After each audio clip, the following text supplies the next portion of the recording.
dalam hatinya nggak terbesit sedih sedikit pun. Kenapa? Itu hakikatnya zuhud.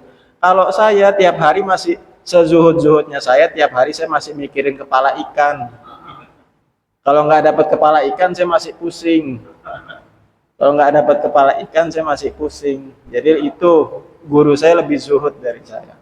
Nah, jadi hakikatnya zuhud itu bukan dohirnya kita nggak punya hartanya, tapi kita kalau dapat nggak senang, hilang nggak sedih. Dapat nggak senang, hilang nggak sedih. Karena betul-betul udah nggak suka. Betul-betul udah nggak suka. Ya contoh sederhana, saya misalkan saya nggak suka duren. Orang ngasih duren saya nggak senang, saya kehilangan duren saya nggak sedih, orang nggak suka. Itu contoh sederhana aja, contoh sederhana. Nah, zuhud itu orang udah nggak suka dunia sudah. Jadi bukan masalah dia punya atau enggak, tapi hatinya dia nggak ada keterkaitan. Nah, itu zuhud.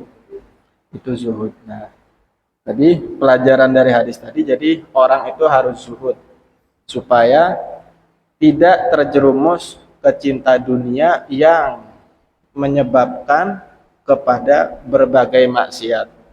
Nah, ada satu sahabat dia nanya ke Nabi, ya Rasulullah, dulani ala amalin idza amiltuhu ahabbani Allah wa ahabbani nas. Wahai Rasulullah, coba dong kasih saya satu amalan, kalau saya lakukan Allah cinta sama saya, manusia pun cinta sama saya. Akhirnya Rasulullah jawab, izhad fid dunya yuhibbakallah, wazhad fima indan nas yuhibbakan nas. Kalau mau dicintai sama Allah, izhad fid dunya, zuhudlah dari dunia. Jangan cinta dunia, Allah cinta sama kamu. Terus yang satu lagi, supaya dicintai sama orang, wazhad fima indan nas yuhibbakan nas. Zuhudlah daripada kepunyaannya orang. Jangan suka ngotak-ngatik punyanya orang, orang cocok sama kamu. Orang cocok sama kamu. Jangan suka dikit-dikit ya ngurusin barangnya orang, antara minjem kah, minta atau ngomentarin. Nah, kalau kita nggak pernah urusan sama barangnya orang, orang cocok sama kita. Karena nggak diganggu privasinya, pribadinya dia. Itu diantara anjuran-anjuran dari Nabi buat zuhud. Jadi orang kalau zuhud, dia dapat kecintaan Allah. Kalau zuhud dari dunia dapat cinta Allah. Kalau zuhud daripada barangnya orang, orang bakal cocok sama dia. Orang bakal cocok sama dia. Nah, di antaranya apa aja yang bisa bikin kita zuhud, yang bisa bikin kita nggak cinta dunia? Sekali lagi tadi, tidak cinta bukan berarti nggak punya, apalagi nggak nyari. Enggak, tetap nyari. Tetap nyari, cuman bukan dengan tujuan duniawi. Bukan dengan tujuan duniawi. Jadi, tadi kayaknya belum kebaca.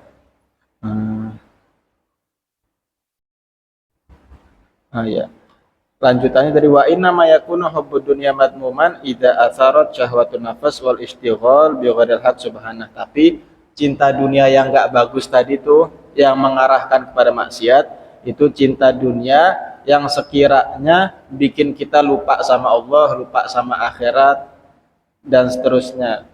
Adapun kalau kita pengen dapat dunia, amma hubbuha li fi'lil khairi wa i'anatil khalqi falaysa madmuman bal huwa ibadah wa ta'ah lillahi ta'ala. Tapi kalau kita cinta dalam arti pengen punya dunia banyak, tapi dalam rangka berbuat baik dan membantu sesama makhluk. Oh, anak pengen punya duit banyak, kenapa mau bikin pondok atau mau nyumbang atau mau apa? Kita pengen dapat dunia banyak. Bagus nggak? Kalau itu bagus. Kalau itu bagus, bahkan bernilai ibadah. Bernilai ibadah. Jadi yang nggak bagus itu ya sekiranya kalau kita pengen punya dunia tapi buat hal-hal yang menjauhkan kita dari agama, dari Allah dan seterusnya. Apa aja misalnya yang perlu kita perhatikan supaya kita nggak terlalu lah sama dunia. Kita nyari cuman bukan dengan tujuan duniawi. Nah, yang pertama, tsumma innal hamil ala zuhdi fiha asya. Ada beberapa hal yang mungkin bisa membuat kita timbul rasa zuhud, rasa nggak cinta sama dunia. Yang pertama, minha istihdor anna ladzatiha syaghilatun lil qulubi anillah wa munqisatun lid darajat indahu. Yang pertama, kita harus istihdor, menghayati atau betul-betul menyadari bahwasanya kenikmatan-kenikmatan di dunia ini syaghilah lil qulub anillah. Biasanya bikin hati lupa sama Allah, lupa sama agama. Biasanya gitu, orang semakin kaya biasanya semakin sulit diatur biasanya. Wa munqisatun lid darajat indahu, dan bisa mengurangi derajat di sisi Allah. Semakin banyak dunianya bisa mengurangi derajatnya. Sebagaimana kama soha an ibni Umar, diriwayatkan dari sahabat Ibn Umar, la yusibu ahadun minad dunya syai'an illa naqasa min darajatihi indallah. Tidaklah ada orang dapat tambahan dunia di saat yang sama derajatnya turun. Jadi kalau dunianya naik, derajatnya turun, naik, turun terus gitu. Ya makanya harus diimbangi. Kalau dunianya naik, amalnya juga harus naik. Supaya derajat yang turun ini otomatis sudah, dunianya naik, derajatnya turun. Tapi naikin lagi sama amalnya. Itu diriwayatkan dari Ibn Umar. Walihada kana ba'dul arifin idza ra'a fi matbakhihi asbabal ma'isyah hazin. Wa idza qala syai'un fihi au aduma farih. Karena itu sebab riwayat Sayyidina Umar tadi, Ibn Umar tadi, sahabat Ibn Umar, orang setiap nambah dunia otomatis dalam waktu yang samaan derajatnya turun. Karena riwayat itu ba'dul arifin, sebagian aulia, orang soleh, itu kalau ngelihat dapurnya penuh, maksudnya makanan semua ada di dapur, dia sedih. Karena berarti derajatnya turun. Wa idza qala syai'un fiha au aduma farih. Kalau ngelihat dapurnya kosong, dia senang. Oh, berarti derajatnya naik. Sulit. Cuman ya tingkatan orang-orang aulia, orang soleh. Karena mereka udah deh nggak apa-apa, nah di dunia capek-capek makan pas-pasan, yang penting derajatnya tinggi. Dia cara pandangnya beda. Cuman ini ya repot deh, jangan diamalkan yang ini repot. Cuman biar tahu aja, biar tahu orang-orang dulu tuh saking udah nggak ngurus dunianya. Ya ini mungkin dia sendiri, nggak ada yang wajib dinafkahin, kok ada yang wajib ya jangan repot ini urusan. Ini mungkin dia sendiri. Nah, Habib Abdullah Haddad, Shahibur Rotib yang bikin Rotib Haddad, beliau membagi derajat orang berdasarkan duniawinya itu ada 4. Yang pertama, man tayassarat lahu matolibuhul ukhrawiyah wa ta'assarat alaihi matolibuhud dunyawiyah fahuwa min warasatin nabiyyin. Ada orang urusan dunianya gampang, urusan akhiratnya gampang. Dunianya lancar, ibadahnya lancar. Orang yang model gini warasatin, kebalik. Orang urusan akhiratnya lancar, ibadah jalan terus, tapi urusan dunianya macet. Gak lancar. Orang yang gini justru fahuwa min warasatin nabiyyin. Ini pewaris para nabi. Termasuk Rasulullah kurang apa ibadahnya, tapi kan banyak. Kita baca di Syama'il nanti 1 bulan kompor nggak ada api di rumahnya, 1 bulan makan cuma al-aswadan, air sama kurma. Ini nabi kurang apa ibadahnya. Belum nanti diantaranya beliau punya pakaian yang murokok, bajunya tuh tambelan, ada tambelannya, yang sekelas Rasulullah. Jadi kata Abdullah Haddad, itu derajat pertama. Urusan ibadah akhirat lancar, kenceng dia.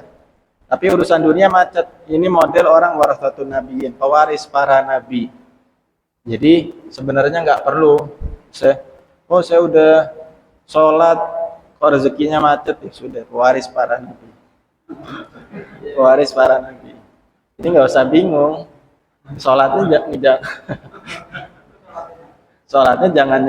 jangan urusan rezeki aja. Kan sebagian orang suka gitu, saya sudah tahajud kok rezekinya gak lancar-lancar, ya bagus, berarti kamu pewaris para nabi berarti. Itu yang pertama. Yang kedua, Man tayassarat matalibuhud dunyawiyah wal ukhrawiyah. Urusan dunia lancar, agama kenceng, jalan terus. Nah, orang ini bahwa min ashabil yamin. Ini masih bagus. Orang golongan kanan dalam arti orang baik berarti. Nah, kalau kita enakan yang ini aja, enakan yang ini. Min ashabil yamin, termasuk golongan kanan, maksudnya orang rapih lah, orang bagus, orang baik. Itu yang golongan kedua. Golongan ketiga ini juga banyak nih. Man tayassarat lahu matalibuhud dunyawiyah wa ta'assarat alaihil ukhrawiyah. Urusan dunia kencang jalan terus, padahal urusan akhirat dia nggak megang agama. Orang nggak sholat 5 waktu tapi kaya. Nggak usah yang Islam deh, orang Barat kurang kaya apa? Dunianya nggak punya apa dia. Apalagi yang Israel, orang dia sekejam itu, punya teknologi semua punya. Dunianya lancar, apa aja dia mau punya. Tapi akhiratnya nggak jalan. Nah, orang yang begini fahuwa minal mustadrojin. Orang yang diistidroj. Kalau bahasa sini diluluh. Orang yang diluluh. Jadi nggak usah iri sama orang yang begitu. Kadang kan kita kelihatan ya itu lanjutannya orang yang tadi. Yang tadi kan dia, oh saya sholat terus tapi rezeki nggak lancar. Lanjutannya dia bandingin, itu teman saya nggak sholat rezekinya lancar, kan gitu lanjutannya. Nah, yang lanjutannya ini mustadrojin. Ini orang istidroj, Allah kasih istidroj, diluluh. Jadi sengaja dipuas-puasin dulu, Allah kasih biar puas, nanti sekalian hukumnya sekalian. Adabnya sekalian. Adabnya diadab sekalian. Jadi dipuas-puasin dulu sekalian biar dia puas, dia biar nggak ingat agama sama sekali. Ntar adabnya biar keras nanti. Itu orang yang model ketiga.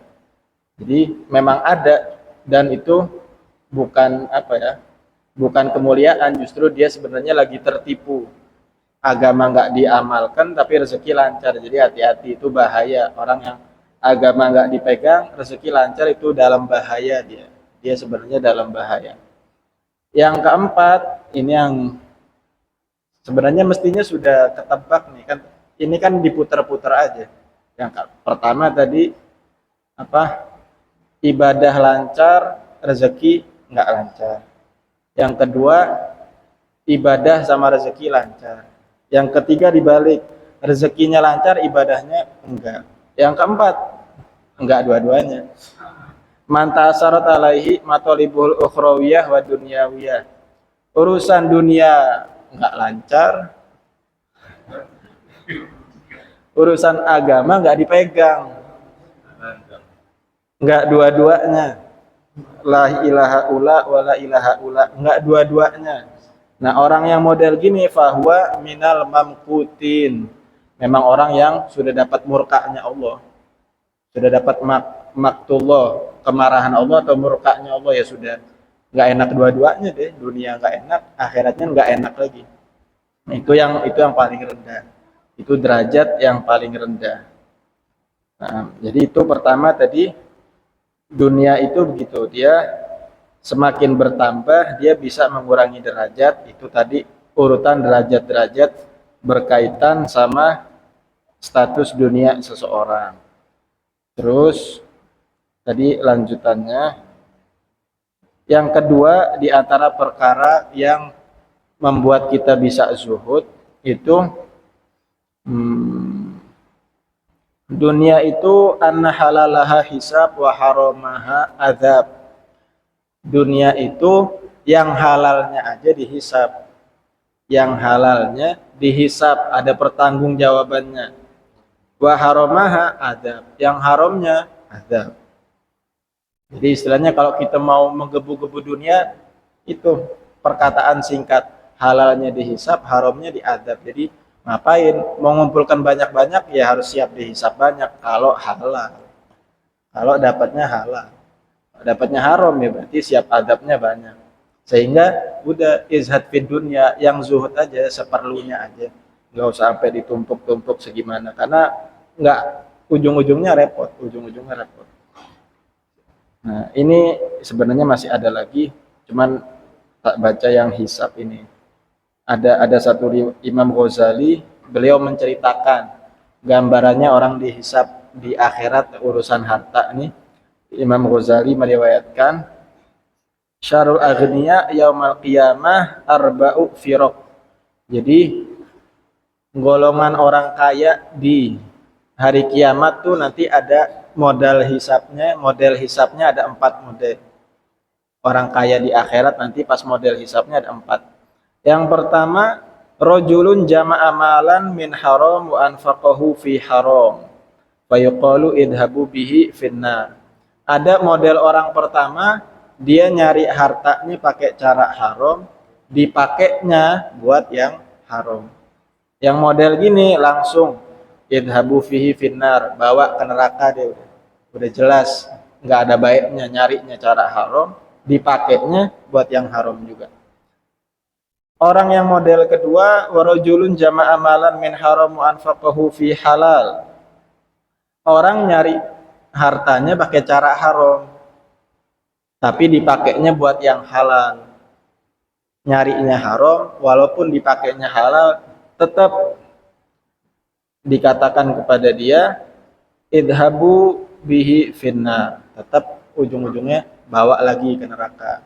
Karena walaupun dipakai buat yang halal, tapi nyarinya pakai cara yang haram. Ada lagi orang model ketiga, warajulun jama'a malan min halal wa anfaqahu fi haram. Dia cara nyari duitnya halal. Cara nyari duitnya halal, bagus, kerjaannya halal. Tapi anfaqahu fi haram, dipakainya buat yang haram. Maka fayuqal idhabu bihi finnar, tetap disuruh ke neraka dulu. Baru yang keempat, warajulun jama'a malan min halal. Yang keempat, rajulun jama'a malan min halal wa anfaqahu fi halal. Ada orang model keempat, ini yang paling bagus. Dipakai cara halal, dia nyari harta dengan cara yang halal, dipakainya buat sesuatu yang halal. Fayuqalu, maka diucapkan kepada dia, nggak langsung lolos, nggak gitu, masih panjang. Fayuqalu kifu hada was'aluhu, berhenti dulu. Coba ditanya, la'allahu doya'a bisababi ghinahu fima faradna alaihi au qassara fi shalah au fi wudu'iha au ruku'iha au khusyu'iha. Coba tanya dulu, walaupun dia nyarinya halal, dipakainya halal, tapi bisa jadi gara-gara dunia yang halal ini dia nggak ngurus sholatnya, atau bisa jadi wudhunya nggak benar, atau bisa jadi rukuknya nggak benar, atau bisa jadi sholatnya tidak khusyuk, au doya syai'a min furudiz zakah wal haji, atau bisa jadi dia harta banyak, zakat sama haji nggak dikeluarkan. Ditanya dulu masih. Akhirnya fayaqulu, akhirnya dijawab nih sama si orang, jama'tul mal min halal wa anfaqtuhu fi halal wa ma doya'tu syai'an min hududil faraid ataituha bitamamiha. Ini saya nyari harta sudah halal, saya pakai sudah dengan buat yang halal, dan alhamdulillah kewajiban-kewajiban semua saya laksanakan dengan sempurna. Sholat dilaksanakan dengan rukun-rukun yang betul, haji dilaksanakan, zakat dilaksanakan. Dia jawab, apakah lolos? Belum. Masih ada lagi, pertanyaan lagi. Fayaqulu la'allaka bahaita wa ikhtalta fi syai'in min thiyabika. Fayaqulu ya Rabbi ma bahaitu wa ikhtaltu fi thiyabi.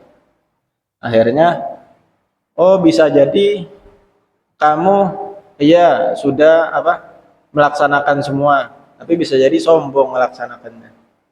Bisa jadi melaksanakannya sombong karena merasa sudah melaksanakan kewajiban, bisa jadi kamu sombong gara-gara itu, bangga-banggaan. Ada jawab lagi, enggak, saya melaksanakan itu tanpa ada rasa bangga-banggaan. Apakah lolos? Belum. Masih ditanya lagi. Fayaqulu la'allaka farata fima amarna bihi min silatirrahim haqqil jiran wal masakin. Wasarta fit taqdim wat takhir wat tafdil wat ta'dil wa yahitu haula bihi.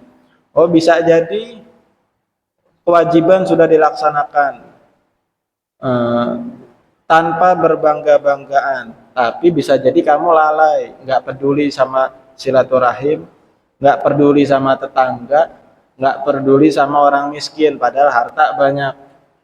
Ditanya lagi, akhirnya dijawab Rabbana, fayaquluna Rabbana agnaitahu eh, agnaitahu baina adhurina wa wajtana ilaihi faqassara fi haqqina. Akhirnya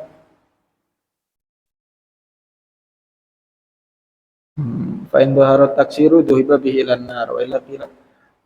Ya akhirnya dia dijawab lagi lah. Simpelnya ya kita sudah laksanakan sebisa kita. Nanti diteliti lagi.